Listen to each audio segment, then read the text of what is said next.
everyone, welcome back to the Earthdawn Survival Guide, the podcast for all disciplines, paths, players, and game masters. With your questers, Josh and Dan, I am Dan. I am Josh.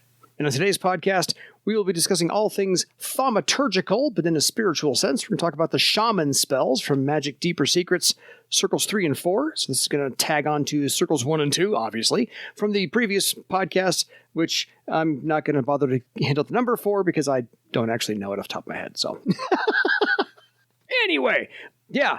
Any quick updates for anybody, Josh? Or should we just get right to the spells? Nothing worth mentioning today. Fair. That's fine. We get those every once in a while. So into the third circle for Shaman spells. So if you're playing a Shaman and you've got these, if you've got Magic Deeper Secrets, congratulations. This is a whole new list of stuff to get into. We're going to start with the beginning third circle spell, because I hate saying first third circle spell. That just throws everybody off. So the beginning third circle spell. Before you do, that was episode 230 that had... There you go. The Deeper Secrets Shaman spells Circles 1 and 2. So 24 episodes ago. That's what, half a year? 12 weeks? I don't know. Something like that. Anyway, the beginning third circle spell is Autumnal Bear. This is a 0-thread spell. And as far as I can tell, this is not... This is a new one.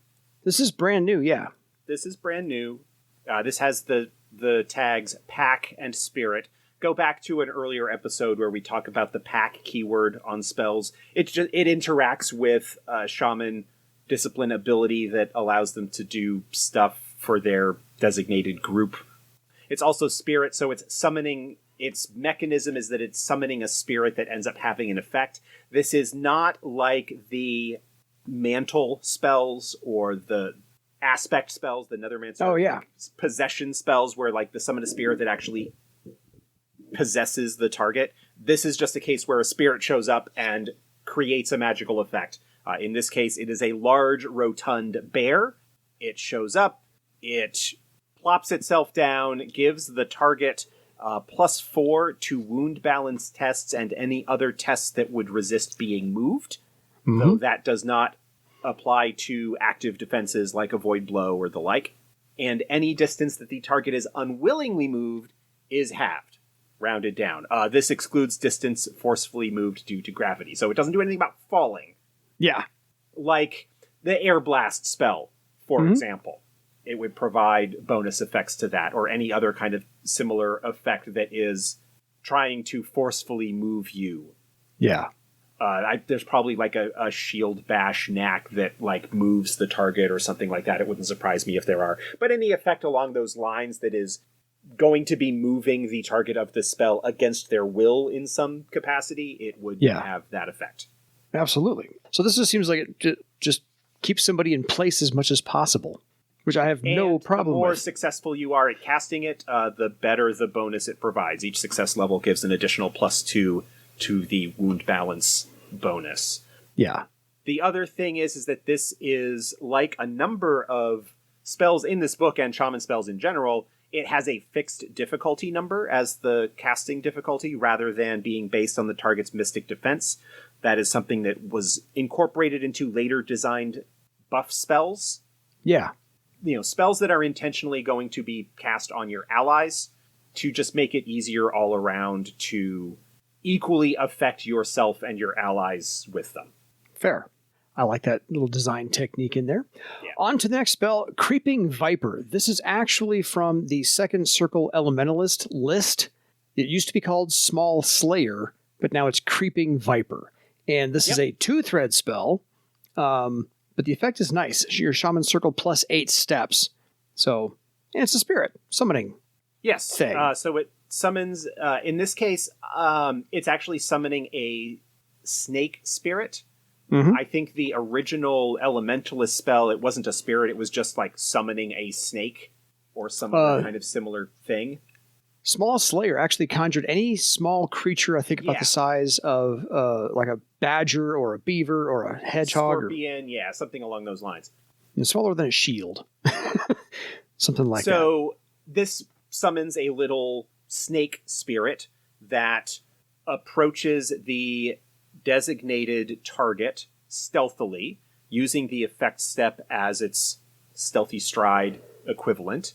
And then once it's in range of the target, it attacks once each round, using the effect step to determine initiative if required. It uses the effect step for attack tests, and its damage step is 3. The target may be poisoned if the snake spirit successfully inflicts damage. Once the victim is poisoned, then the spirit goes away. Yeah. Like, the intention is that it is going to try to poison the target, to inject its venom in the target, and once it's done that, then it goes away, but it will last a few rounds, making several attempts to do so before that happens. So rank rounds, and then once it finally gets the poison injected, it leaves. So basically, you conjure a small snake spirit to go attack your target, poison it, and then it disappears as soon as it's poisoned. Right. Easy. At that point, you're dealing with the normal poison rules. It's a poison step 8. It has 3 rounds of effect, making its effect test every round. We talked about the rules for poisons a while ago. Yeah. They're involved in some respects, but in this case, it's a pretty straightforward effect. It's just like doing damage over time. And poisons should be a little involved because it's a whole different set of mechanics to go through. So by all means, do so. Anyway, on to Crow's Affinity. This is also a 2-thread spell, and this one is also brand new, which we'll take, but it's a range of touch. This is a spell that enhances Mystic Pursuit, aka Direction Arrow. Yeah. Direction Arrow was the original name, but when it got provided to other disciplines as a result of reworks, it's a talent option for wizards and scouts, I think, get access to it as well. So it doesn't necessarily require an arrow, but it does require some kind of connection to the target in order to track them.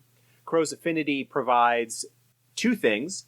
1, a +2 bonus to Mystic Pursuit tests made, and it doubles the range of Mystic Pursuit, which is probably the better aspect of that, because Mystic Pursuit normally has a range of, I think it's 1 mile per rank. Something like that. Being able to double that is nice. Yeah, that's fantastic. No lie. The spell must be maintained for the duration the target is following the connection, and can be renewed without a new test as long as it remains in the spell matrix. So essentially, yes, the duration is rank minutes, but you can essentially keep this spell going if you want to. Not bad. No, nicely done. For a 3rd circle spell, immensely useful. Extra threads can increase the duration, obviously, can also increase the bonus to Mystic Pursuit, can also increase the effective multiplier of the range. An additional thread would change it from double to triple, for example. It's a neat little spell. Yeah, I like that one. On to Eagle's Bearing. This is also a 2-thread spell. This was a new one, I think. No, this is originally a 5th circle spell from the Illusionist. It was originally called Noble Manor, but it's now Eagle's Bearing. So it's the same effect that Noble Manor had, but it's been reskinned as a shaman spell to have a more animal spirit flavor to it. Yeah. It summons a eagle spirit to come down and grant the target with a bit of a lordly attitude. The target gains +3 to interaction tests as long as they act as if they are from a superior social station to the person that they are interacting with. Though the target must behave honorably, politely, and observe all appropriate social expectations for their assumed status. Nice. Yeah, I have no problem with that one either. So I like the fact that the shaman, who usually is as a wilderness-type character, has a nice social interaction bonus with this one. Well done. On to Flash of Insight. This is a 0-thread spell, and it basically helps you anticipate blow if you've got it, or somebody else's anticipate blow if they have it. Yeah. Another spell that is an enhancement to a talent. The target of the spell gains a +2 bonus to anticipate blow tests and an additional success on them, which is nice because the successes on anticipate blow increase your defense against the target you used it against and give you a bonus to the first attack that you make against them that round. So in addition to the bonus to the talent test itself, you are getting a free success on top of that. Yeah. Neat. And it lasts for the shaman's rank rounds, so it's not just a one-off. It lasts for at least a few rounds. That's at least 3 because you're getting it at third circle, so not a bad place to start it. Probably. Yeah. So on to Invigorate, and this is one that was moved from the 5th circle wizard spell. Now moved over to 3rd circle shaman spell and revamped a little bit. This is basically a little to aid in healing. Yes. The target of the spell gets a +2 to their recovery tests and any talent tests that might heal damage. It doesn't affect healing generated by external sources, such as healing aids and spells, so it wouldn't provide a bonus to somebody then casting, say, Recovery, the Nethermancer spell, on them. So it would affect like your regular out-of-combat uses of recovery tests. It would affect Fireblood, for example, because you are spending a recovery test to make that test. So it kind of doesn't stack with other spells and other sources, and it can only affect a given target once per day. But its base duration is 2 hours, and each additional success is an additional 2 hours. So in theory, if you don't get interrupted, you can have it affect a couple of recovery tests. Yeah, nice. I mean, any boost to healing is always nice. Just yeah, I'm playing an elementalist. The air mattress is a big boon. Not gonna lie. So air mattress, heat food. I do both. You call yourself an elementalist if you don't have either heat of food. those spells. Exactly. On to Invoke Falcon Dive, and it just reminds me of the really bad, cheesy Disney movie Condor Man, but that's neither here nor there. Where that memory came from, I couldn't even tell you. But Invoke Falcon Dive is a 0-thread spell, and it looks like it helps out with your defenses. Yes, it is a damage spell. It is the only 3rd circle spell in Deeper Secrets for the Shaman that causes damage. It is will +4 physical damage. It summons a Falcon Spirit to, quote, tear the target's face off. Well, that's nicely put. Yes. Nothing indecisive about that. So it does willpower +4 physical damage to the target, and then the Falcon Spirit grants some of its agility to the caster, giving them a +2 physical defense until the end of the following round. So this is a little bit of a different approach to some of the other damage spells, where quite frequently the secondary effect is something that is a penalty to the target. This is one that damages the target and boosts the caster. Nice. I like the twofer on that one. It's close range. It is only 10 yards. That is probably the biggest weakness, in a sense, of the Shaman, is that their damaging spells all tend to be really short range. Yeah. They don't really get as many of the longer range spells that elementalists and wizards and nethermancers get. Yeah. They have spells that have a range of 60 yards, 100 yards, and such like that when you get into the higher circles. Yeah. But hey, this one's not bad. Not going to lie. On to Wake the Sun. This one sounds new as well. Yes. Yeah, it's a 2-thread spell, so by your 3rd circle, 2 threads isn't too much to deal with, but it is also affecting your pack. Yes, so this has the pack keyword, which means that it can more easily target a group without needing to get into either multiple castings or extra threads to affect multiple targets. It essentially allows them to spend strain, maybe, or karma. I forget exactly, and I'm not going to bother looking it up. But if you're playing a shaman, you know what that is. I think it's an ability that comes into effect at 5th circle. It is, and you spend a point of karma for each additional named target for the spell. Right, and I think you can designate, like at the beginning of the day, who is considered your pack or something along those lines. Something along those lines, yeah. Anyway, this spell... It's kind of like an alarm clock, essentially. It's like alarm. Yeah, it is like an alarm clock, but it does have some other effects. The target of the spell falls into a restful slumber and will automatically wake on their own at sunrise. They can be awoken during the night while they're sleeping if there's loud noises or other activity that will wake them up. But that doesn't end the spell effect. They will, unless something is going on that continues to draw their attention, they will go back to sleep relatively quickly. There are 2 potential benefits to the spell. The first of them is that it allows them to delay making their first recovery test for up to an hour after they wake. Normally, if you are suffering damage when you sleep, you must make that initial recovery test when you wake up, and there really isn't anything that can be done to enhance that recovery test. But by delaying it up to an hour, you could then perhaps get the benefit of a heat food or similar type of effect that could be placed, giving you a bonus to that recovery test in the morning. Yeah. Other thing that it can do is that the caster can weave extra threads to reduce the amount of time that the target needs to actually get a full night's sleep. Yeah. 1 hour per extra thread, though they cannot reduce the time to less than 4 hours. Fair. So you still get something out of it. Yeah, I mean, Yeah.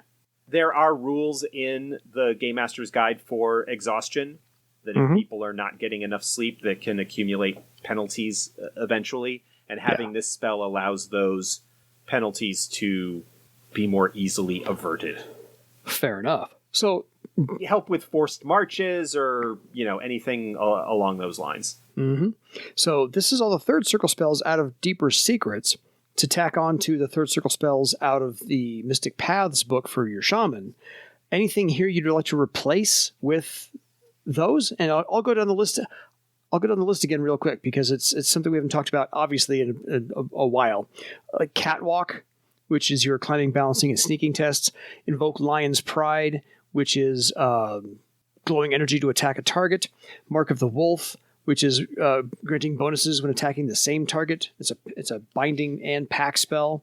And Polecat Resilience, which is a bonus against diseases and poisons. And Sunlight, which is it creates light. So anything out of Deeper Secrets you'd like to replace with those?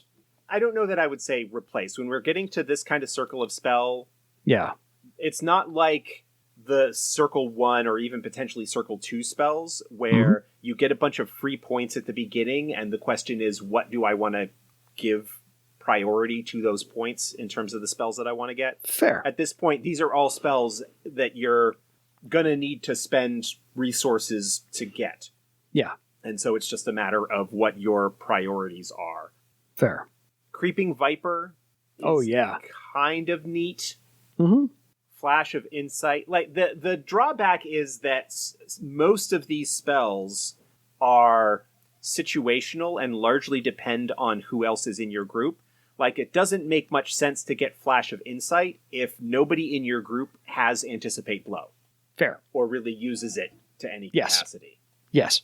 So, the same with Crow's Affinity, which affects Mystic Pursuit. Like, if you don't have somebody that has that, it doesn't make much sense to get it. Agreed. Autumnal Bear may be a little bit more broadly useful because everybody has wound balance, in a sense, even if you don't have the talent.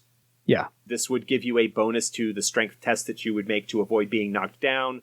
And if you're in a situation where being pushed around and moved around the battlefield might not be desirable, it can kind of be useful for that. Yeah. Creeping Viper I mentioned. Eagle's Bearing, useful boost to interaction tests. There's not a lot of call necessarily for social spells and whatnot, but that could be potentially useful. Yes.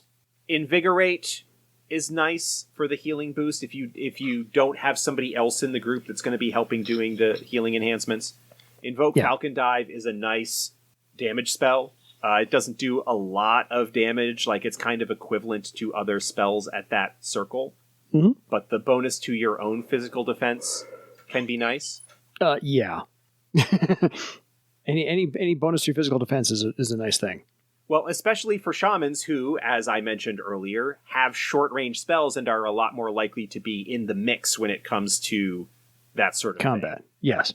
Wake with the Sun is another one that could come in handy because of the way that it allows you to manipulate your use of recovery tests in the morning and potentially not require as much sleep in order to gain the benefits of your recovery tests. Yeah, fair. All right. On to fourth circle, and we begin with Awaken, which for a fourth circle spell is 0 threads. Very nice little thing about that. And this rouses somebody from unconsciousness. Tell us how it works. Yeah, this wakes a target up. If they are asleep or unconscious, if successful, when cast on them, the target immediately regains consciousness. It is a spell that forces a recovery test to possibly bring them to consciousness if they were unconscious due to damage. Fair. They need to have the recovery test available to spend, and that test does not automatically succeed. I put in air quotes to indicate that they heal as much as they heal. If that doesn't bring them conscious, then they remain unconscious and need to wait at least an hour before benefiting from the spell again. It can also rouse someone who may be asleep or unconscious due to a magical effect. You compare the spellcasting test of Awaken against the dispel difficulty or step of the cause for unconsciousness. Yeah. Like a character was affected by a sleeping poison, for example, then the test would be made against the effect step of the poison. Yeah. It doesn't provide any healing if you are not unconscious due to damage. It doesn't let you make a recovery test if you were out just due to an effect. It would not allow you to make the recovery test. That recovery test is only to restore yourself due to damage. It's a nice little spell. Yeah. Being able to wake someone up, obviously with the 0 threads, this could be handy if say the shaman is on watch. Having this spell available during the night to immediately get somebody to wake up could come in handy in a difficult situation. Agreed. This was actually reworked from the 5th Circle Illusionist spell. So the Illusionists no longer have Awaken. They moved it over to Shamans instead. So wanted to point that out because the Shamans, some of these were reworked and a whole bunch are new. So we wanted to let people know where it was moved from when that actually happened. So on to Bioluminescence, another 0 thread 4th Circle spell. There's going to be a bunch of these actually. This makes it harder for people to hide. That sounds interesting. Yeah, this is an offensive spell in a sense. It doesn't cause any damage, but it is intended to hinder or cause problems for the target because they glow and it prevents them from hiding. Non-magical stealth is impossible. Attempts to use magical stealth, like the Stealthy Stride talent or magical darkness, must succeed against the spell's dispel difficulty. So it's a 3rd circle spell, a 4th circle spell rather, which means its dispel difficulty is 11. Yeah, and so would need to beat that in order to go into effect. Attempts to find the target gain a +2 to appropriate tests. So if somebody is trying to hide, you would get a +2 perhaps to your awareness test while you're searching for them or something like that. Exactly. This is just like painting your target, but for everybody else so they can also see it. Yeah. But success levels on the casting increase the difficulty number to overcome the glowing effect. Yeah, that looks nice. I just like the in-game flavor setting of the shaman helps, like I said, illuminate the target, paint the target with bioluminescence so that everybody else can hit it as well. That just needs to be in a novel somewhere. Yeah, it doesn't provide any actual bonuses to hit them. It just makes it very hard for them to hide to avoid being hit. Yes. So that's why I like it, because it like I said, in the novel or the short story in my head, it's just there. And so it works for me on that level. On to Invoke Hedgehog Nip, another 4th circle spell with 0 threads. So, I'm beginning to see the benefits here of the 4th circle shaman spells. And this one actually calls up like a spirit that's kind of a shield or a bodyguard for you. Yeah, a hedgehog spirit. Yes. So the summoned spirit imbues the caster with ghostly spines, and then leaps from them at the target with tiny, ferocious teeth bare. The effect test determines how much physical damage is inflicted. Anyone who successfully attacks the spellcaster in close combat takes 2 damage until the end of the next turn. That's damage that can't be reduced. Yeah. It is a damaging spell. So it has a primary attack of this hedgehog spirit shows up and bites the person to cause the initial damage. But then, again, like Falcon Dive, it provides an enhancing effect to the caster at the same time, where anybody who attacks the caster takes a little bit of damage as a result. Yeah, so there's going to be a cost for coming after your shaman this way. Yeah. I kind of like the that effect that the shamans are beginning to accumulate here. Is go ahead, attack me. You're going to take some damage for it. There's a cost to doing that. So different from other spellcasters. I like the look at this one. On to Mark of the Crane, a 1-thread spell. Lasts 2 hours though, but it's a binding and a pack spell. So right. The binding spells are the shaman version of the aspect or mantle spells of the Nethermancer and Elementalist, respectively. Yes. Mm-hmm. This one grants a bonus to the target as a result of a crane spirit bonding with them. They gain +4 to charisma-based action tests to improve attitude, request favors, gather support, and lead. The target must not perform any crass actions or otherwise act without refinement. This includes their speech. Everything they do must be with grace and dignity at all times. Failure to do so ends the spell immediately. Yes, which is why it lasts 2 hours, and basically it's a bonus to anything you're doing with charisma or social interactions. So, again, the wilderness... To particular social interactions and charisma stuff. It doesn't work on intimidation. Mm-mm. Only in particular approach. Yes. Noble bearing and have your manners about you. Things like that. Nothing crass or vulgar or mean. This is the one time that the wilderness character has to put on the social graces of the city mouse instead of the country mouse is essentially it. So, Mark of the Crane, not bad. And again, as you've said before, situational, but nice to have in your back pocket if you need it, because you can cast it on yourself or anybody else, right? Yeah, it's a pack spell. So you can cast it on your whole pack if you want to. On to the first 3-thread spell we've talked about tonight, actually. Meerkat Estate. I like how all these are named after animals. Oh, yeah. The reason this has 3 threads is in part because it lasts 8 hours. It has a very long duration. It is an area effect spell. What it does is it summons a mob of meerkat spirits. Yes. To act as a sentry for an area. If you are familiar at all with meerkats, they are the ones, they have like their tunnels under the ground, but there are ones that kind of act as sentries, kind of keeping an eye out and will alert the rest of the mob if they notice something awry. Yes. Meerkat is a nickname I gave my youngest because when I'm trying to wake them up, they make a noise like a meerkat. So I have dubbed them that nickname. Yeah, the caster can advise the mob, don't worry about these people that are with me now. Mm-hmm. They have awareness both in the physical and astral realms. Mm-hmm. So that's not anything that's a problem. But it allows them to keep watch for you, essentially. It is a kind of alarm spell, and the notification can be silent, as in they advise just the caster and do so silently, or they can raise an alarm in the way that meerkats normally would. Yes. So I like this one. I really do. It's kind of better than the alarm spell, but I think working along with Wake with the Sun, this is a nice 1-2 combination. So I think, again, beneficial and maybe not useful in a novel, but still wonderful. It does have a little bit of a neat little flavor text to it. Mm-hmm. It's not actually binding the spirits to the location. It's just moving their burrows to the site for the spell's duration. And it's possible that they like it there and decide to set up residence, although that doesn't do anything to increase the duration of the spell or anything like that. And as it says, if they're treated well and enjoy their time, the mob may decide to make it a permanent relocation. This doesn't extend the spell's effects, and the result may not end up being as helpful as it sounds.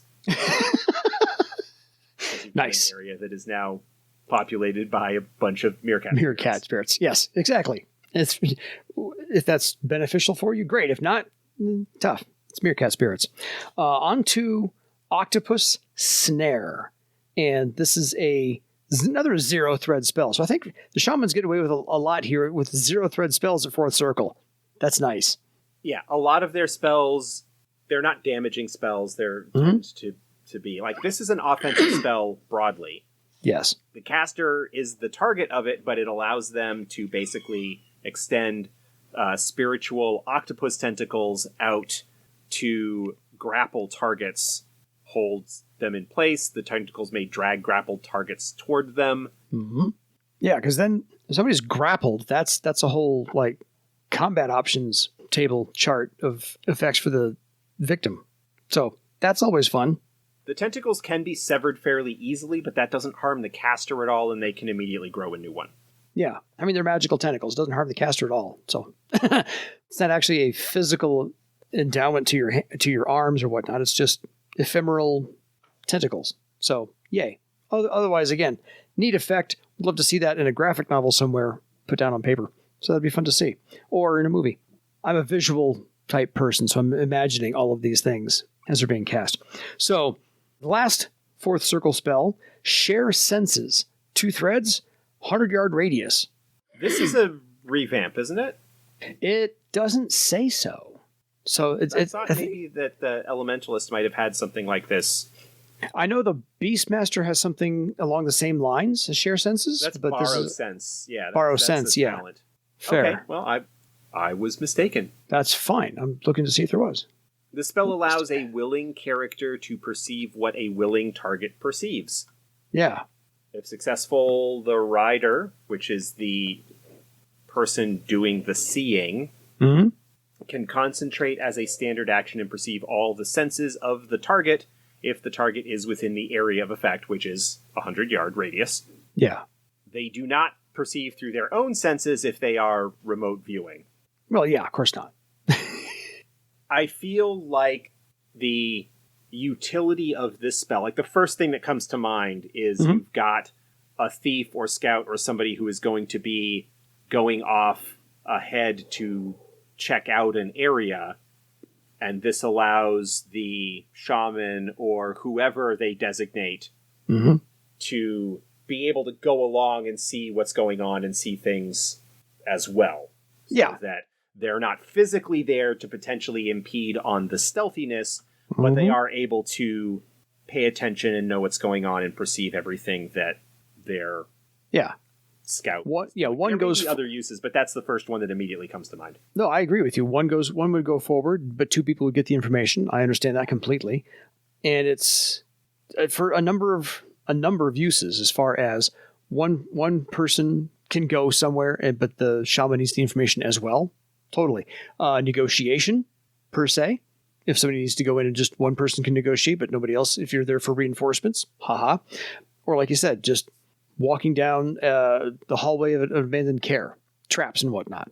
So, yeah, I could see this one being absolutely useful.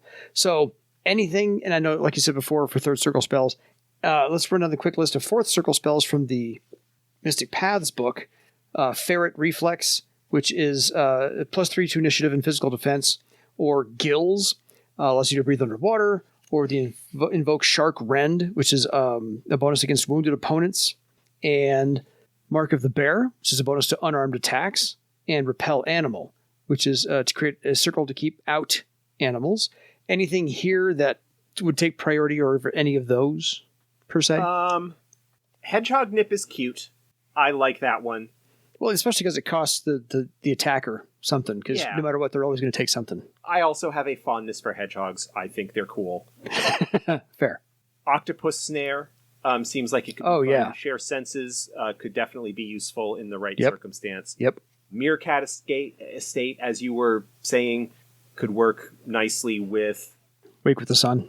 Mm-hmm. It's helpful as a both physical and astral sentry. Yeah. That's really the bigger benefit there, I feel. Agreed. Using that to either act as your watch or to enhance whatever watch that you might have going on. Mark of the Crane is nice, but like many of the binding spells, it is a little bit more circumstantial. While they are very flavorful, the benefits and behavioral restrictions that often come with them, whether they end up being worth it or not, is entirely up to you. Yeah, fair enough. And Bioluminescence, I think, is just one of those... It's nice to help everybody. It's neat, but I almost certainly would not think to give it a higher priority over other stuff at that circle. No. Unless you've got again, like you said, it's circumstantial, and it doesn't provide a bonus to hit, But man, if you're in the dark, if you're in the caves, if you're in a not well-lit area, painting your targets so everyone else can find them is useful. Yeah, and there isn't anything that says you can't cast it on an ally to provide some kind of light situation. It just has the negative consequence of they're not really going to be able to hide at all. Agreed. So I like all of these. I'm impressed with the spells that got brought over from other disciplines to finally flesh out fully the shaman's spell list. And I think that very nicely, well done. How's that? For lack of a better.